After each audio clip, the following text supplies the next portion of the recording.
Oui, donc merci Flavien. Donc, bonjour à toutes et tous. Comme indiqué Flavien dans son introduction, ce programme de webinaire s'inscrit dans le cadre de la sensibilisation au parcours industrie du futur mis en place par la région Occitanie.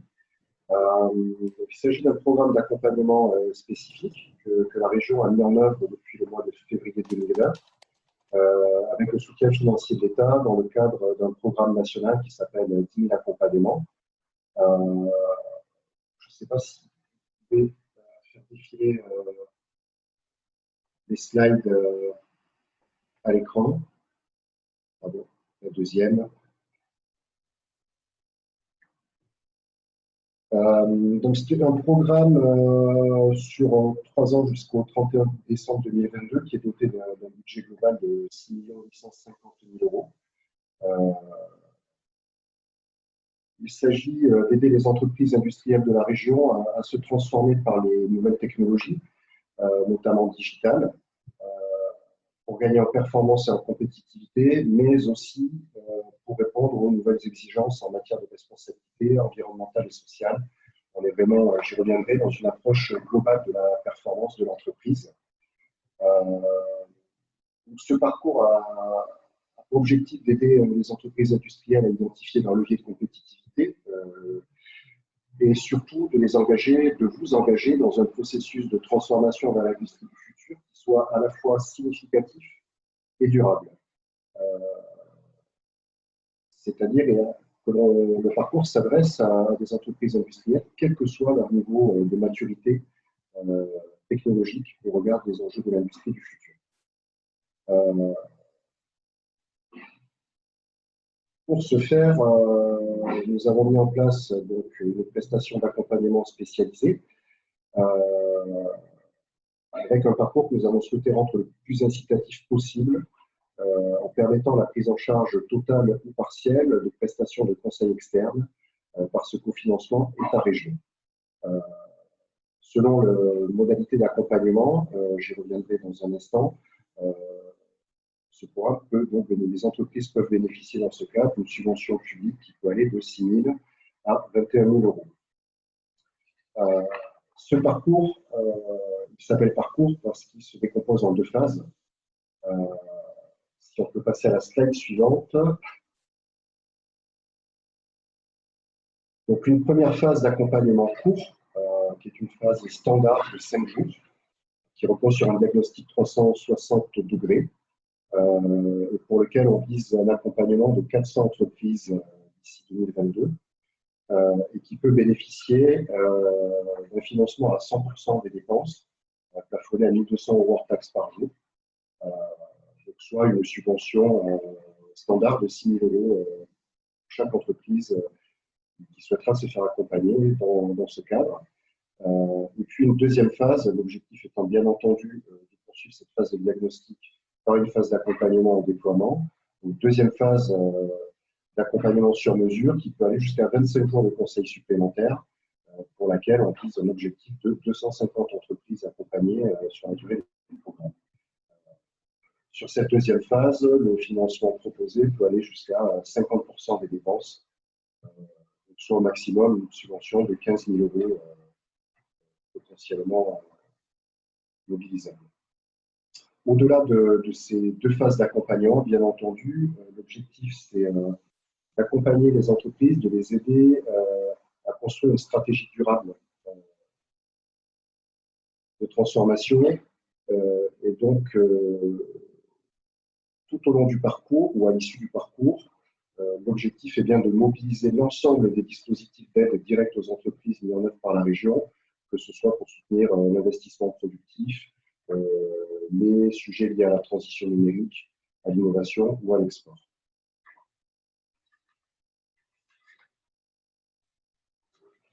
Un petit mot de la spécificité de l'approche de ce programme, sur laquelle il convient d'insister. Ce programme propose un accompagnement global et systémique de la performance. À savoir que on a demandé à les prestataires d'adresser l'ensemble des facteurs déterminants du processus de transformation vers l'industrie du futur, mais aussi leurs interrelations et leurs impacts sur l'ensemble des processus opérationnels de l'entreprise. Ces facteurs déterminants, on en a retenu 7. Tout d'abord, la vision et la stratégie du dirigeant, qui conditionnent tout le positionnement de cet accompagnement. Bien entendu, un volet technologique autour de l'intégration du numérique et des technologies de production avancées. Un volet lié à la performance industrielle de l'outil de production, parce que l'usine est bien au cœur de ces enjeux. Un élément de performance organisationnelle, où on va également traiter les questions de qualité, les questions d'entreprise étendue. Un volet, comme je l'ai dit en préalable, sur la performance environnementale et énergétique. Un volet lié, et il est essentiel, à l'accompagnement humain, l'acceptabilité du changement, la valorisation des salariés, des compétences, des savoir-faire. Et enfin, un dernier volet centré sur la performance économique et les nouveaux modèles, où on peut adresser notamment les sujets liés à la servicisation ou à l'économie circulaire.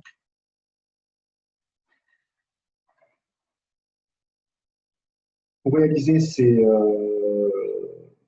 diagnostics et ces accompagnements, la région a référencé 7 cabinets de conseil externes, parmi lesquels TopTech, qui intervient aujourd'hui avec Daniel Touéry, mais aux côtés de qui ont également été référencés les cabinets Agilea, l'AFNOR, Altran, Silat Consulting, Inextenso et le cabinet OPO en partenariat avec Socodit.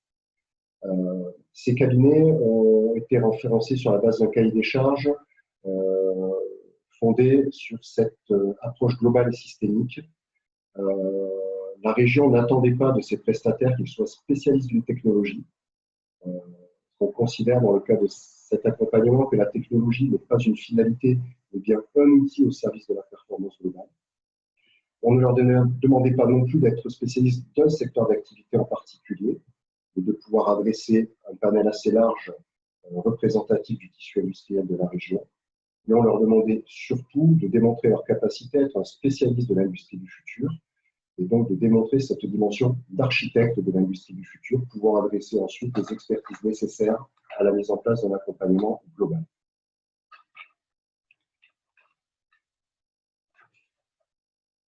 Au-delà de ces aspects de transformation qui s'inscrivent le plus souvent à moyen terme, l'objectif est bien aussi de présenter l'intérêt de ce parcours dans cette situation inédite qu'a généré cette crise sanitaire et de montrer au travers de ces webinaires et des témoignages qui seront proposés dans ce cadre en quoi un accompagnement à la transformation vers l'industrie du futur est un atout pour rebondir. Effectivement, l'approche systémique qui est proposée permet d'accompagner les entreprises industrielles sur de nombreuses problématiques qui ont été mises en exergue par cette crise et de les inscrire dans le cadre d'une stratégie de transformation globale et durable. Quelques sujets, par exemple, réussir rapidement sa bascule digitale, adapter, digitaliser son pilotage dans un environnement incertain, mettre en place des nouveaux modes agiles d'organisation, flexibiliser l'outil de production, être capable d'adapter ses capacités à la hausse ou à la baisse, être capable de réorienter rapidement ses produits, mettre en place des nouveaux modes de collaboration et d'engagement des équipes, repenser sa chaîne de valeur, identifier de nouvelles opportunités, tout un panel de problématiques très actuelles et qui peuvent tout à fait être adressées efficacement dans le cadre de l'accompagnement proposé avec nos prestataires. Dernier mot sur les modalités d'accès à ce parcours. L'accès se fait au fil de l'eau. Il n'y a pas d'appel à projet séquencé. Donc les demandes peuvent vraiment être déposées au fil de l'eau via le site, via le hub Entreprendre. Vous voyez l'adresse à l'écran, avec simplement une petite procédure, la nécessité pour chaque entreprise de créer un compte, de choisir un référent au sein du réseau de développeurs. Ça peut être au sein des réseaux des chambres consulaires, de l'Agence régionale de développement économique ad hoc, Chambre des métiers ou services de développement économique territoriaux. Et à partir de cette inscription et de ce compte Hub, vous pourrez accéder à l'ensemble de la présentation du dispositif, à la présentation de l'ensemble des prestataires, de leur méthodologie et de leurs points forts, et au lien direct vers le dépôt des dossiers qui est dématérialisé et qui se fait sur une plateforme de demande d'aide en ligne. Je vous remercie. Fabien, je te laisse la main pour laisser la place à l'intervention à Daniel et Nicolas. Merci Christophe. Donc maintenant, on va laisser la parole à Daniel Touéry, donc de TopTech, et à Nicolas Pobo de l'entreprise qui va faire son retour d'expérience. Donc Daniel, à toi. Bonjour, vous m'entendez? C'est bon. Donc Daniel Touéry, je suis un des 3 associés de la société TopTech. Le métier de TopTech, c'est d'accompagner des entreprises comme les vôtres dans leur développement et en mettant bien sûr toutes les chances de votre côté pour vous permettre d'atteindre les objectifs que vous vous êtes fixés. Lorsque l'on parle, oui, tu peux changer de diapo, lorsqu'on parle d'accompagner les entreprises dans leur vie, finalement, sur ce petit schéma, vous voyez qu'une entreprise, dans le temps, elle cherche toujours à améliorer ses performances. Alors, on définira tout à l'heure ce que ça veut dire la performance, parce que j'imagine que suivant les auditeurs que nous avons au bout du fil ou au bout de l'écran, la performance ne signifie pas la même chose. Donc, l'entreprise, à partir de sa naissance, cherche toujours à se développer. Et puis, à un moment donné, on voit sur notre schéma, et tu peux cliquer, il peut y avoir une rupture. Une rupture qui va être, par exemple, organisationnelle, une rupture technologique, qui va nous permettre de franchir une grande étape, c'est-à-dire que dans un très court laps de temps, on va améliorer de façon très notable ses performances. Si tu peux cliquer, Nicolas, 2 fois ou 3. Donc une rupture techno, voilà. Après, il peut y avoir quelque chose personne n'avait prévu, si tu cliques de nouveau. C'est le Covid, et oui, et donc tout d'un coup, on est dans une rupture et on rentre dans un modèle, dans un système inconnu. Donc notre métier à nous, TopTech, depuis sa création, c'est d'accompagner les entreprises dans ces phases de rupture, puis après dans des phases dites d'amélioration continue, parce qu'au départ, on peut penser que l'amélioration, avec un peu de bon sens, on va y arriver, mais quand on arrive à un certain niveau de complexité, le bon sens ne suffit plus. Et il faut vraiment passer dans un modèle structuré de recherche et d'amélioration continue. Donc, phase de rupture, phase d'amélioration continue, c'est le quotidien d'une entreprise. Et puis après, pour que tout ça fonctionne, il faut que des hommes managent l'organisation, managent les équipes. Donc, la question que j'ai envie de vous poser, la prochaine rupture que va croiser votre organisation, alors souhaitons que ce ne soit pas un nouveau Covid, mais peut-être un nouveau concurrent qui va livrer plus vite que vous, ou qui va mieux se positionner que vous en termes de tarifs. Est-ce que vous serez prêt à réagir et de changer votre organisation pour pouvoir améliorer vos performances? Si on passe à la diapo suivante. Donc, finalement, quand on parle de performance, j'ai envie de poser la question, mais que cherchez-vous? Tout à l'heure, Christophe a parlé de 7 thématiques qui sont abordées. Alors, je dirais qu'il y en a une plus 6. Donc, la première, c'est que cherchez-vous? Les 6 autres sont des moyens d'y arriver. Donc, si on clique sur la diapo, vous cherchez quoi par rapport à votre stratégie d'entreprise, donc qui est le premier point sur lequel on va se concentrer? De la croissance, de la diversification, d'augmenter vos marges, bref, de devenir un acteur incontournable dans votre secteur, de changer finalement de clientèle et de passer de B2B à B2C. Chacun, vous aurez sans doute des réponses très différentes. Donc, la première question à se poser, c'est qu'est-ce que l'on cherche, et d'avoir bien les idées claires sur la stratégie d'entreprise. Ensuite, et on peut cliquer, merci, on va pouvoir travailler sur différents axes. Donc, les 6 axes dont a parlé Christophe, que ce soit de la performance organisationnelle, du digital, les notions d'environnement. Mais l'idée, je pense que d'une manière générale, c'est d'être compétitif dans son métier. Choisir choisir de changer de technologie et passer par exemple avec de l'impression 3D va vous apporter un certain nombre d'avantages à inclure, je dirais, dans l'organisation de votre entreprise. Donc, la première chose, qu'est-ce que l'on veut? Et ensuite, qu'est-ce qu'on met en place? Parce que des fois, on vient me dire, j'aimerais mettre un robot. OK, pourquoi faire? Je voudrais former mes collaborateurs ou mes chefs d'équipe. D'accord, pourquoi faire? Quel est l'objectif visé? C'est la première question. Et donc, nous insisterons bien lors de la phase de diagnostic, et notamment sur la première journée, sur ce sujet-là. Tu peux changer de diapo, s'il te plaît. Merci. Nous sommes chez TopTech, notre métier, comme nous le faisons depuis 19 ans maintenant. Tout commence avec une phase d'analyse pour se connaître, comprendre ce que vous voulez aller chercher et quel levier on va activer.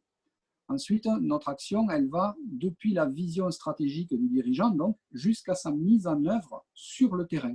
Donc avec une étape forte, en fonction de la taille de l'entreprise, mais qui est un travail de cohésion au niveau du CODIR, qui va permettre de resserrer les rangs, je dirais, du dirigeant avec ses proches lieutenants. Et dans une troisième étape, de déployer vraiment des projets d'impact sur le terrain, de déployer des bonnes pratiques de supervision. Donc, je ne vais pas dévoiler le sujet que présentera tout à l'heure Nicolas Pobot. Tu peux passer la diapo suivante. Oui, il y avait un petit truc sur le bandeau précédent, j'ai oublié. Chez TopTech, depuis 19 ans, nous faisons de l'engagement contractuel de résultat, c'est-à-dire que nous suspendons 85 à 90% du prix de notre prestation à l'atteinte d'un objectif. Donc, c'est très engageant comme démarche et nous sommes tous, je dirais, dans la même barque et on va ramer fort, vous et nous, pour arriver à atteindre ces objectifs. Donc notre approche, elle est une approche vulgarisée. Je dirais que ici, vous reconnaissez tous votre entreprise que nous avons pris la peine de dessiner. Votre entreprise qui ressemble à un tuyau. À l'entrée, on a des commandes où on a des demandes de prix, par exemple, et à la sortie, on va livrer des clients sur des services, sur des produits semi-finis, des produits finis, etc. La longueur du tuyau va représenter tout ce qui concerne vos cycles, vos taux de service, mais qui va représenter aussi vos valeurs d'exploitation, vos immobilisations, puisque pendant ce temps que le tuyau, plus le tuyau est long, plus vous faites à la banque. Le deuxième paramètre d'un tuyau, c'est son ouverture, le diamètre, la capacité que l'on est capable de traiter par jour, par heure, etc. Et le troisième paramètre, ce sont des fuites. Tout ce que vous allez payer à un moment donné, mais que jamais vous allez refacturer directement au client. Donc, notre approche, elle va être sur ces trois paramètres-là. Fuite, longueur, ouverture. Comment je peux faire plus vite en tenant mes délais, comment je peux améliorer ma capacité, ma productivité, diamètre, et comment je peux réduire mes coûts, finalement, au travers de la réduction de mes fuites. Pour cela, on s'appuie sur 4 axes chez TopTech. Je peux passer la diapo. Un premier qui va concerner les processus, donc vraiment travailler sur le tuyau, éliminer les tâches à non-valeur ajoutée, etc., les processus de décision, la gestion de projet, etc. Le deuxième paramètre va être comment je remplis mon tuyau. C'est tout ce qui va concerner la planification. Alors, nous sommes capables d'intervenir depuis le PIC, plan industriel et commercial, jusqu'à l'ordonnancement, en passant par le programme directeur de production, la planification, etc. Nous ne vendons pas de logiciel, mais l'idée, c'est de voir comment on doit conceptualiser votre modèle de planification pour avoir la meilleure adéquation charge-capacité au niveau de votre planification. Le troisième paramètre, c'est le pilotage, c'est-à-dire qu'entre les vœux pieux que l'on a fait dans un planning et la réalité du terrain, il y a toujours des écarts. Dans la vie, il y a toujours des écarts, quoi qu'on fasse, par rapport à ce que l'on avait prévu. Les entreprises qui font la différence, c'est celles qui ont mis en place un système qui va permettre de détecter au plus tôt un écart et de le traiter. De le traiter d'abord en curatif et ensuite de le traiter dans une boucle d'amélioration continue. Parce qu'on n'aime pas que les mêmes erreurs se reproduisent. Donc, l'amélioration continue va être en partie là pour ça. Donc, détecter, traiter en curatif, traiter en préventif par la boucle d'amélioration continue. Et puis, le dernier point, c'est le point peut-être que j'ai mis en dernier, mais qui est essentiel parce qu'il supporte tout ça, c'est l'humain. C'est la partie RH dans l'entreprise. C'est toutes nos forces vives, tous nos opérateurs, nos managers que l'on va accompagner dans le changement et une attention particulière pour nos superviseurs, et on en parlera tout à l'heure, mais qui sont, eux, soumis à de forts changements et à de fortes perturbations. Et c'est un petit peu à eux que vous remettez les clés de votre entreprise, parce que c'est eux qui pilotent au quotidien cette performance. Voilà. Et pour terminer, finalement, il reste 2 diapos. Qui est TopTech? Parce que c'est une entreprise donc, qui a été créée il y a 19 ans. qui compte 32 experts salariés, j'insiste bien sur cette notion-là, parce que ça nous permet de garantir le livrable, la qualité de la prestation que nous délivrons à nos clients tous les jours. 60% de nos projets sont réalisés dans des PME, des PMI. Nous sommes nés dans la PME et dans la PMI.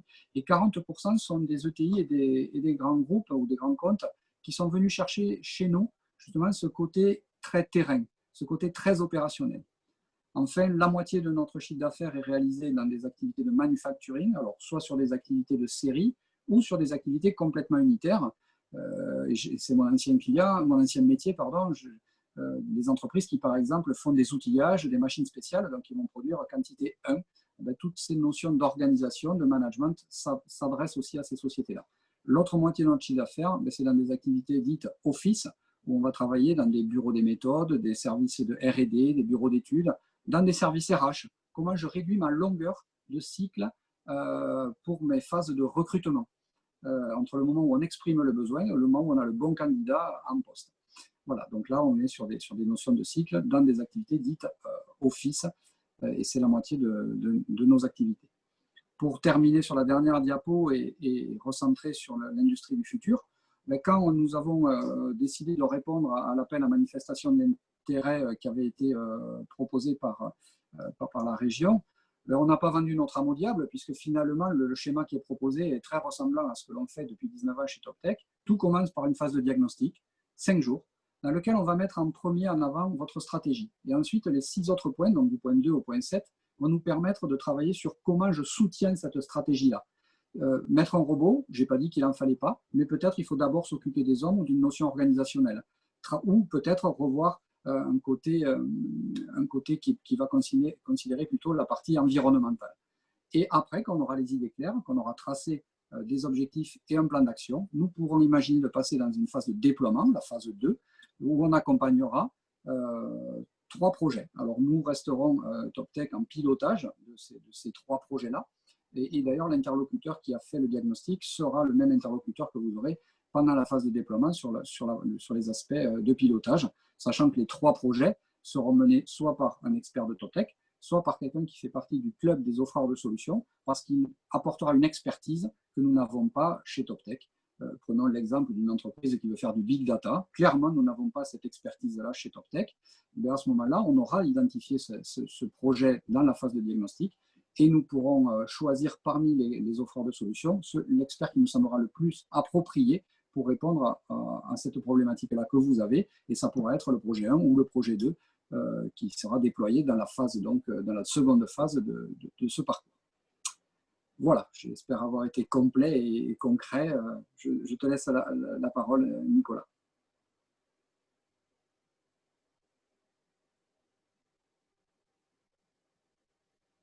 On n'entend pas.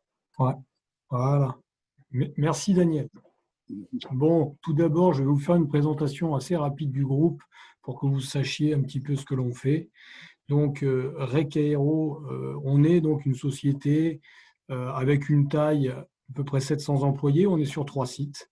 On a 2 sites en France, en Ariège. Le site principal qui fait à peu près 300 personnes et une trentaine de personnes sur le site qui fait du composite à 15 km de là. Donc, on est à côté de Pamiers. Et on a un site en Inde où on a un petit peu moins de 400.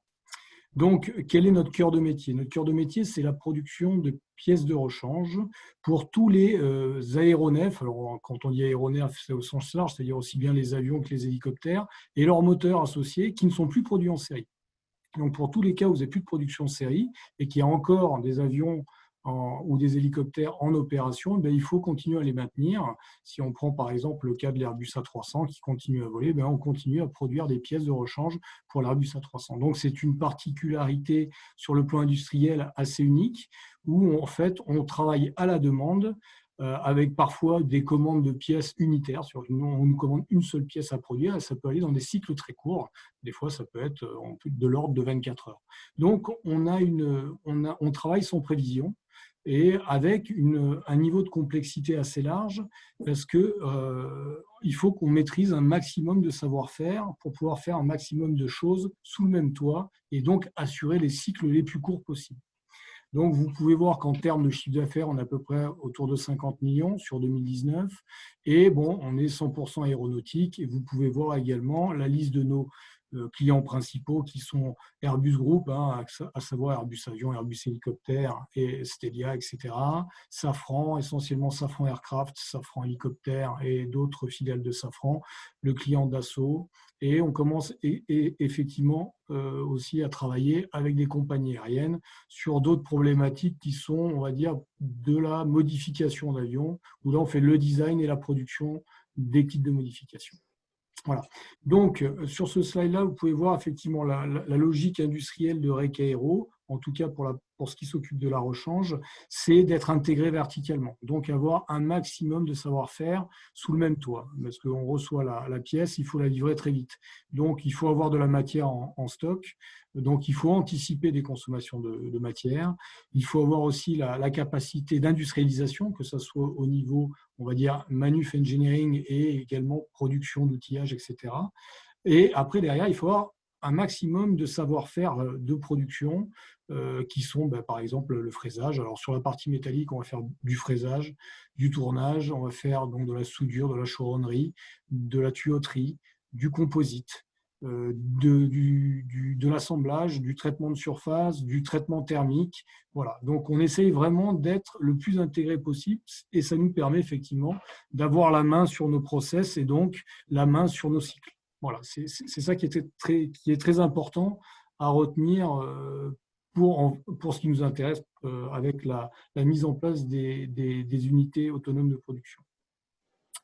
Donc là, bon, vous voyez, bon, ce sont les autres secteurs sur lesquels nous travaillons, à savoir donc la modification d'avions en lien direct avec les compagnies aériennes, où on va modifier des intérieurs cabines, etc. Et on va être aussi capable de proposer le design, donc toute la partie bureau d'études, plus la partie production des kits. Donc, on est toujours dans une logique d'intégration verticale et notre offre, on va dire concurrentielle, c'est de proposer des cycles très courts et donc d'être différenciant sur ce point. Bon, là, vous voyez le panel de nos clients, comme je vous le disais tout à l'heure, Airbus, Safran, Atecoa, et donc vous voyez un certain nombre également de compagnies aériennes aujourd'hui avec qui on travaille à travers la dernière activité que j'ai pu vous décrire. Alors, donc, REC Aero, on fait du mouton à 5 pattes dans les cycles courts et à l'unité. C'est notre problématique. Donc, il faut qu'on soit très agile, très réactif.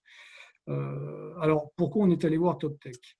Moi, je faisais un constat, l'OTD est devenu un prérequis pour les clients, c'est-à-dire pour rester dans la course avec nos grands clients, nos grands constructeurs comme Airbus ou Safran, eh bien, il faut avoir un niveau de qualité et un certain niveau standard de qualité et d'OTD. Voilà, bien évidemment, avec une partie coût qui est de plus en plus importante.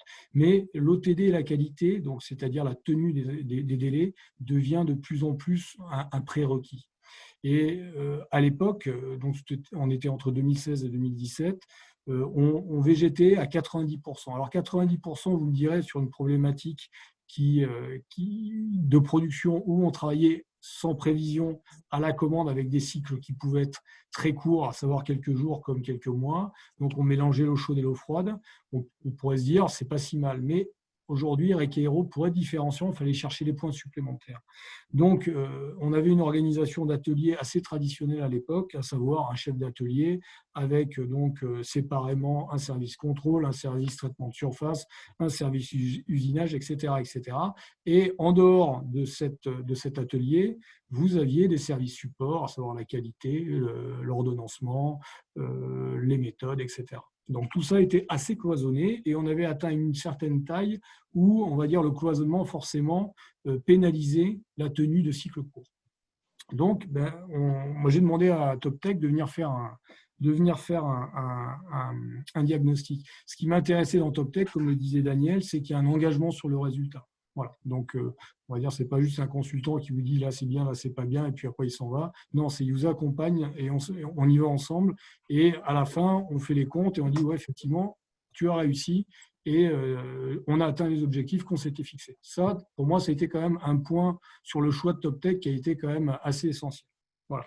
En tout cas, on a fait le diagnostic et ce que je viens de vous dire, à savoir cette organisation traditionnelle avec une organisation, comme on peut la qualifier, en silo, n'était pas la plus efficace en termes de cycle, qui permettait en fait de tenir des cycles courts. Donc, proposé de mettre en place une organisation de la production par unité autonome de production. Alors, écoutez, moi, j'ai été très séduit par cette philosophie, parce que la philosophie des unités autonomes de production, c'est quoi? C'était mettre une organisation en place au service du flux. Ça, c'est vraiment la philosophie. Alors, ça peut paraître un petit peu stratosphérique quand on dit ça, mais pour moi, une fois qu'on a bien compris le truc, c'est essentiel. Au service du flux, ça veut dire quoi? Ça veut dire qu'en fait, la production ne s'arrête jamais. Voilà, c'est le principe. La production ne s'arrête jamais et on met en place toute l'organisation autour du flux de production pour qu'il ne s'arrête jamais, quelle que soit la typologie du flux de production. C'est un flux série, c'est un flux de prototypage. Le but, c'est que moins on a de temps mort, plus on est rapide et en plus, plus on est productif. Donc, cette logique, moi, m'a beaucoup séduit et donc, on a engagé cette démarche de mise en place de l'unité autonome de production. Alors, pour pouvoir être au service du flux, comment on fait? Donc, dans la philosophie et dans la proposition de changement d'organisation de TopTech, c'était pour être au service du flux, donc on va créer des unités autonomes de production, c'est-à-dire qu'à l'intérieur de l'atelier, on va créer des espèces de business units, de petites entreprises dans l'entreprise. Voilà. Donc nous, par exemple, on l'a divisé en trois. Donc on a eu la partie mécanique, on a eu la partie plutôt, on va dire, métier manuel, à savoir la chaudronnerie, l'ajustage soudure et tuyauterie, et la partie, ce qu'on a appelé l'UAP finale, où là, on avait toute la fin du process qui était composée, on va dire, de certaines parties de contrôle, du traitement de surface et des expéditions. Voilà. L'idée, c'est qu'il y ait un maximum de flux qui reste à l'intérieur de chacune des UAP. Alors, et pour qu'elles soient les plus autonomes possibles, il fallait leur allouer des services supports. Donc, qu'est-ce qu'on a fait? On a décentralisé les gens en fait, qui étaient par exemple dans les services supports centraux, à savoir les méthodes, la qualité et l'ordonnancement. Et on a créé en fait des groupes dédiés à chacune des UAP où vous aviez donc un ou deux qualiticiens, vous aviez également des personnes chargées de l'ordonnancement et également des personnes chargées des méthodes. Donc, bien évidemment, toutes ces personnes-là étaient sous la coupe, on va dire, de l'unité autonome de production. Donc, on transformait l'atelier en petites entreprises dans lesquelles chacune des unités avait tous les moyens pour se débrouiller et être autonome. Par contre, on change quand même de philosophie. C'est-à-dire que les gens, il faut les rendre plus responsables. Donc, pour les rendre plus responsables, il faut leur donner plus de moyens. Voilà, c'est le deal qu'il a fallu faire avec, on va dire, les différents patrons d'unité, en leur disant maintenant, vous allez avoir plus de moyens, ou alors vous n'avez pas pu avoir le service méthode, vous n'avez pas pu avoir le service qualité, parce que maintenant, ils sont à l'intérieur de vos unités. Donc, ça, c'est vraiment pour parler de la philosophie et du changement d'organisation de façon relativement macro. Alors, avec TopTech, on a choisi de faire une UAP pilote. Donc, on a pris la plus grosse, c'était la partie mécanique, et d'appliquer en fait toute leur méthodologie d'implémentation de cette organisation-là. Et par la suite, on a repris en fait en interne, donc cette méthode qu'on a appliquée nous, mais avec un accompagnement plus light de la part des gens de TopTech. Voilà. Alors, arriver à un changement d'organisation, c'est une vraie rupture. C'est une vraie rupture. Alors, comment on arrive à faire adhérer les gens? Déjà, il y a une partie qui est très forte, c'est par exemple la supervision. Ce qu'on appelle la supervision, c'est le management. Sur la partie mécanique, on a mis en fait de la supervision sur les 3 postes. Donc, on marche en 3-8. Et alors qu'avant, on avait un adjoint, on avait un patron d'unité et un adjoint, là, on a mis un patron et 3 superviseurs, donc un pour chaque 8.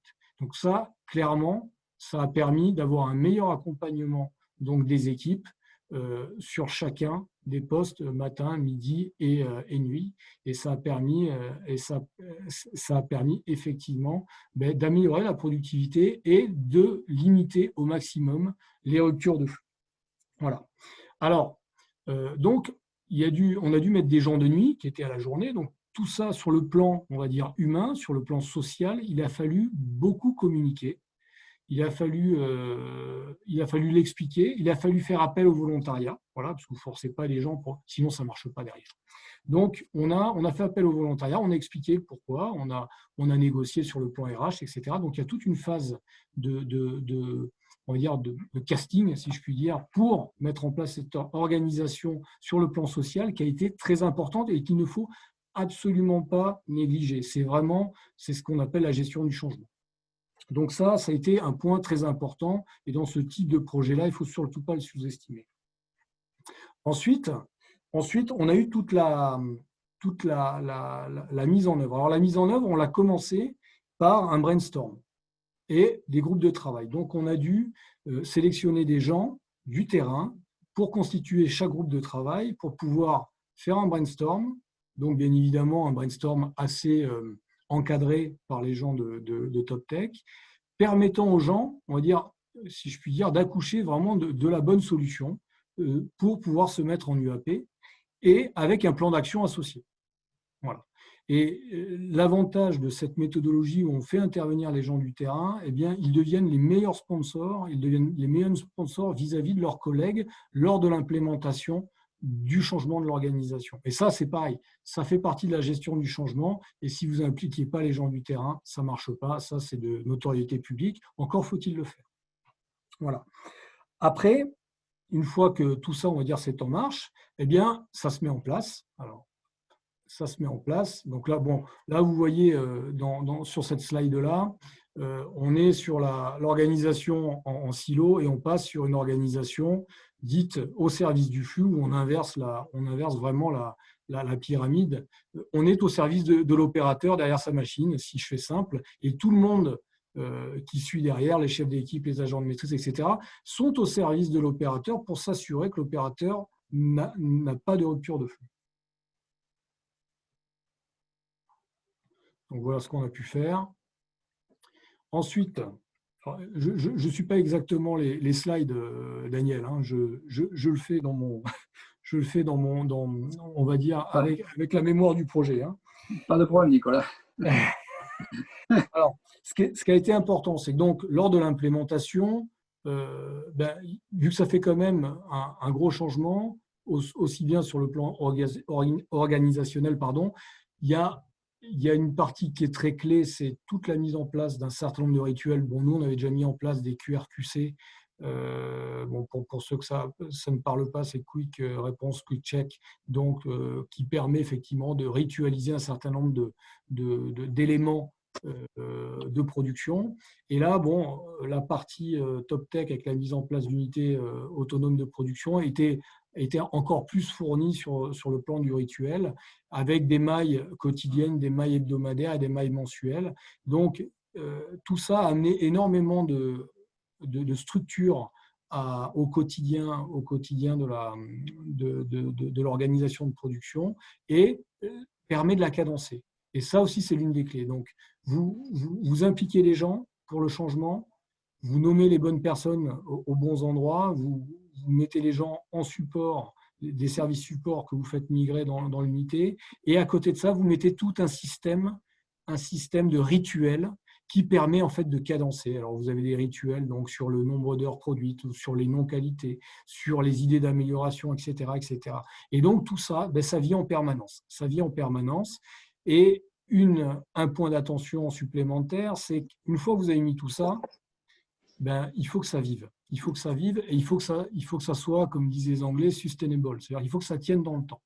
Et pour que ça tienne dans le temps, il faut faire comme font nos bons vieux qualiticiens, il faut faire des audits réguliers avec une fréquence établie qui vient vérifier qu'on respecte toujours cette ritualisation et que les gens ne font pas aussi du rituel que pour du rituel, mais il faut qu'il y ait toujours, on va dire, l'intérêt de la non-rupture de flux.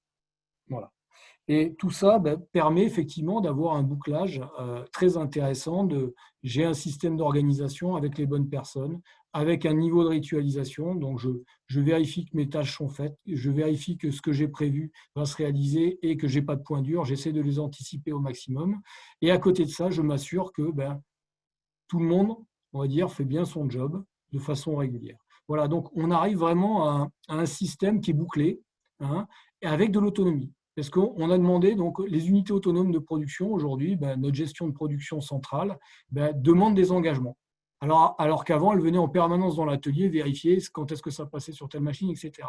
Là, pour faire simple, elle demande des engagements à l'unité autonome de production qui s'engage sur des délais. Donc, il y a eu un niveau de maturité atteint dans la responsabilisation du terrain.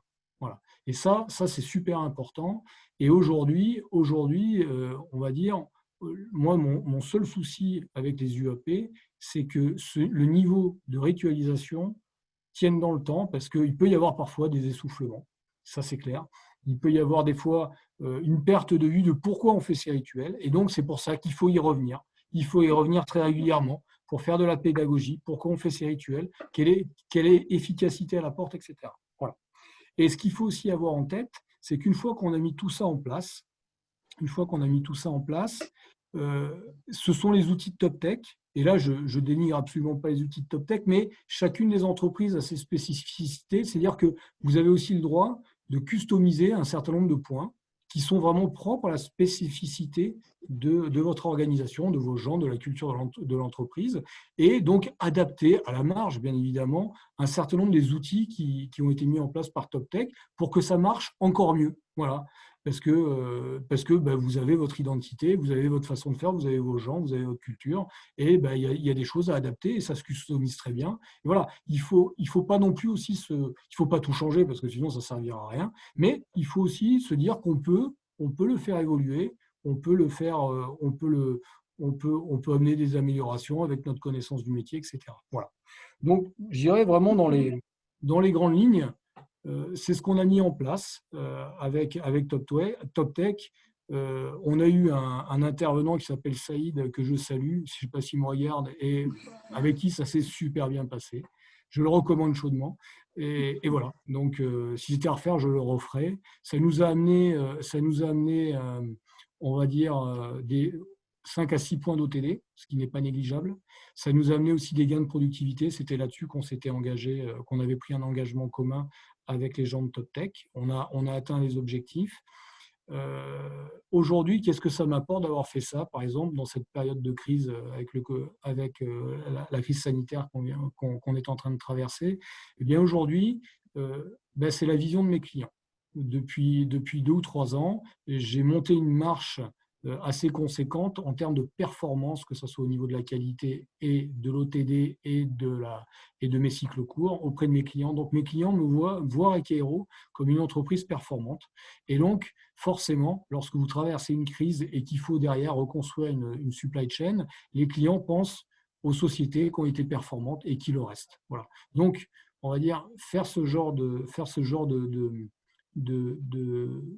projet est aussi une assurance pour le long terme et s'assurer un niveau de fidélité de ses clients. Peut-être, Nicolas, je renforcerai 2 points que vous avez abordés. Un, c'est sur la personnalisation des outils. Effectivement, nous mettons en place un certain nombre d'outils. Vous les avez utilisés et vous êtes rentré maintenant dans la phase d'amélioration continue. Donc, dans la phase d'amélioration continue aussi, on fait évoluer les outils parce qu'ils sont plus par rapport au changement qu'il y a eu. Le deuxième sujet, c'est sur la durée dans le temps par rapport au manager. Et là, justement, dans le cadre par rapport au rituel, pardon, et justement, là, dans le cadre d'industrie du futur, on y est en plein. Typiquement, un outil digital type DMS, etc., permet de renforcer, je dirais, la pérennité et l'ancrage, en fait, des bonnes pratiques de management. Donc, c'est tout à fait possible donc, de changer les bonnes pratiques de management, les bonnes pratiques de supervision, et après de les cristalliser, comme disent certains de mes collègues, grâce à un outil digital qui va permettre de donner encore plus de formalisme à l'ensemble. Voilà. Bon. Bon, après, s'il y a des questions, mais évidemment, ça serait avec grand plaisir que pour y répondre. Merci beaucoup Nicolas et Daniel pour vos interventions. Alors moi j'avais une petite question donc par rapport à poser à Nicolas peut-être. Est-ce que tous les sites d'Eureka Hero donc ont suivi la mise en place de cette organisation? Voilà, alors on a fait le site principal qui est à côté de Pamiers, hein, qui est vraiment lui dédié à la rechange. Par exemple, notre site en Inde est un site qui est vraiment dédié à de la production série, donc qui ne rencontre pas les problématiques de cycle court, de non-prévision et de demande de maîtriser donc un certain nombre de métiers aussi variés qu'on peut l'avoir ici. Donc vraiment la mise en place de ces UAP s'adaptait vraiment de façon spécifique à notre unité de prod, à notre filiale qui est à côté de Pamiers. D'accord. Alors, est-ce qu'il y a d'autres questions que vous souhaitez poser via le chat? Donc, n'hésitez pas. Vous avez un petit onglet converser en bas. Vous pouvez poser vos questions. Nous y répondons. Alors, ce que j'ai dit tout à l'heure, c'était que le webinaire est enregistré, donc il sera disponible sur la chaîne YouTube de la CCI Occitanie. On va vous envoyer également l'ensemble de la présentation, donc via le mail, par mail, je vais dire. Alors, Bruno Pérille a une question. Y a-t-il de la dérive sur ce qui est mis en place? Peut-être Nicolas. Alors de la dérive, il est clair, c'est ce que j'expliquais à la fin, c'est que si vous ne mettez pas un système de surveillance, on va dire, du respect, de ritualisation et de la qualité des rituels qui peuvent être faits, si vous ne mettez pas de surveillance, il y aura de la dérive, c'est certain. Parce qu'à un moment donné, les gens perdent de vue l'intérêt de la ritualisation. Et donc, il faut y revenir régulièrement. Il faut y revenir régulièrement. Le management doit y revenir régulièrement. Et nous, on a une personne qui fait partie du système d'amélioration, du service d'amélioration continue, qui, lui, donc est en dehors des unités autonomes de production et vient faire donc ses audits. Il audite une unité par mois. Et en tournant en permanence, et comme ça, il définit une scorecard après chaque audit qui permet de voir est-ce qu'il y a une dérive sur tel ou tel rituel, et donc où est-ce qu'il faut remettre l'accent, etc. Mais effectivement, dès lors qu'il y a de la ritualisation et il y a de la fréquence, il faut venir. C'est un système, et si vous n'avez pas le boucler, forcément, ça dérive. Comme tout système, finalement. Tout à fait. Nicolas, une question. Bonjour. Donc, cette organisation vous permettra-t-elle de réorienter votre production plus facilement si vous devez trouver de nouveaux marchés suite à la crise? Alors, moi, je dirais que cette organisation nous a permis d'être plus rapide, plus flexible, plus autonome. Donc, forcément, si je dois démarrer un nouveau marché, j'aurai un temps d'industrialisation plus court, et donc je serai forcément plus performant qu'avant. Donc oui, on peut l'affirmer. Moi, j'avais une question aussi. Quels sont les prérequis? Alors, c'est peut-être Daniel qui peut y répondre, enfin vous aussi, Nicolas. Quels sont les prérequis pour pouvoir même mettre en place ce type d'organisation dans une entreprise de production? Il n'y en a qu'un seul. C'est que le patron y croit. D'accord. À partir du moment où vous avez la direction de l'entreprise qui croit à ce type de projet, je ne connais pas de projet qui ait été soumis à un échec. Parce que derrière, tout va découler de ça. La pérennité à laquelle faisait référence Nicolas, également. Si vous avez un dirigeant qui lâche l'affaire, c'est un petit peu comme avec les enfants. Si vous arrêtez de leur dire « range ta chambre », on connaît très bien leur résultat au bout de quelques jours. Voilà, il faut vraiment un dirigeant qui croit. Je n'ai pas rencontré depuis 19 ans de choses qui ont été impossibles à partir du moment où on avait un dirigeant qui était acquis à la cause, si je puis dire. Un seul prérequis finalement. Après, quand vous avez une très forte saisonnalité, par exemple dans les entreprises d'agroalimentaire, on n'intervient pas en pleine haute saison, mais on intervient par contre quand il y a du travail. On n'attend pas paradoxalement la basse saison pour faire un projet.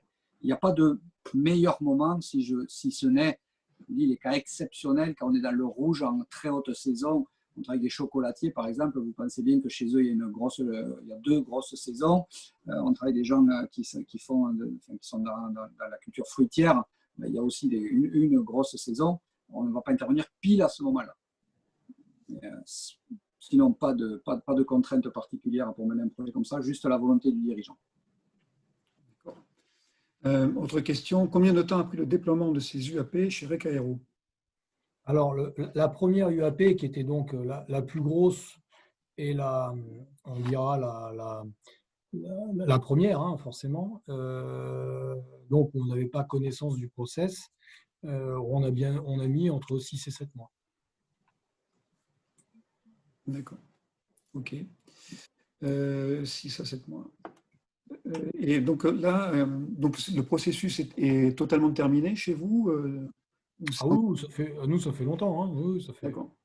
Ça fait Et donc les autres sites, est-ce qu'il est prévu aussi sur les autres sites? Alors sur les autres sites, on a adapté, on a fait on va dire des versions light. On a pu faire des versions light, on a mis du rituel. Au composite, on a mis du rituel, pardon. Bon, vous avez 30 personnes, c'est beaucoup plus simple à implémenter. Sur l'Inde, on a mis un système de rituel, mais qui reste, qui est adapté aussi à la culture indienne. Il faut aussi s'adapter avec la culture locale, c'est ce qui peut être très différent. Je rajouterais qu'on fait aussi du transfert de technologie quand on fait nos missions et on donne une certaine autonomie, une grande autonomie à nos clients pour qu'ils soient capables de faire évoluer, Nicolas en a déjà parlé, et capables de dupliquer éventuellement sur d'autres sites ou d'autres ateliers dans lesquels nous ne serions pas intervenus. Mais par exemple, moi, pour reprendre ce que dit Daniel, on a fait un certain nombre on a fait quelques implémentations de mini-projets, on va dire, dans l'atelier. On a appliqué la même méthode, le brainstorm, en impliquant les gens du terrain. La mise en place, il faut qu'ils s'approprient un plan d'action et un suivi de plan d'action derrière, et avec derrière un bouclage qui permet de s'assurer que ça tient dans le temps. Donc, on va dire que vraiment la méthode qu'a employé TopTech lors de l'implémentation de ces projets-là, nous, on l'a reprise. Hein. Elle est très efficace. Elle est simple et efficace, donc de toute façon, c'est quelque chose de simple qui marche. C'est ça. Est-ce que, par exemple, des concurrents ou des fournisseurs ont fait du benchmark et ont pu mettre en place ce même type d'organisation chez eux? Est-ce que vous le savez? Est-ce que vous avez vu ça Ils m'ont appelé, en fait. Comment? Ils m'ont téléphoné. Mais voilà, est-ce que vous avez fait des émules, quoi? Est-ce que d'autres ont mis en place ça? À ma connaissance, moi, j'en ai pas à ma connaissance. Par contre, j'avais un ou deux confrères qui avaient travaillé avec TopTech. Avant que je les contacte, je m'étais renseigné, bien évidemment. Donc, où le résultat avait été satisfaisant. Voilà. Et puis après, vous savez, on travaille dans beaucoup d'entreprises qui pourraient être, qui sont concurrentes, mais la stratégie du dirigeant n'est pas forcément la même. Les objectifs fixés ne sont pas les mêmes, l'histoire n'est pas la même et les personnes que l'on va rencontrer ne sont pas les mêmes. Donc le projet au final ne sera pas le même. On est clair, c'est pour une recherche de compétitivité, mais ce qui sera mis en place sera vraiment du sur-mesure et adapté à l'entreprise. Si vous voulez, on n'a pas une espèce de boîte dans laquelle on va impérativement essayer de faire rentrer l'entreprise. C'est vraiment du cousu humain, je dirais. Il y a des basiques, des choses à côté desquelles on ne peut pas passer, des incontournables. Mais après, c'est vraiment une construction sur mesure qui est faite en fonction des aspirations du dirigeant, de ses objectifs, et puis de l'équipe et des métiers sur lesquels il se positionne. D'accord. Autre question, peut-être à Nicolas. Y avait-il un référent pour piloter le projet, une personne dédiée de l'entreprise? Alors oui, tout à fait. À l'époque, c'était mon directeur industriel qui était on va dire le chef de projet, et avec lui, donc il y avait la directrice des ressources humaines qui était on va dire presque en binôme avec lui pour s'assurer que la cuisine allait bien prendre, si je puis dire, sur le plan social. Comme je vous l'ai dit, c'était quelque chose de très important. Et moi, je faisais un point avec eux au moins une fois par semaine. D'accord. Peut-être une dernière question, Nicolas, parce que je sais que vous devez partir.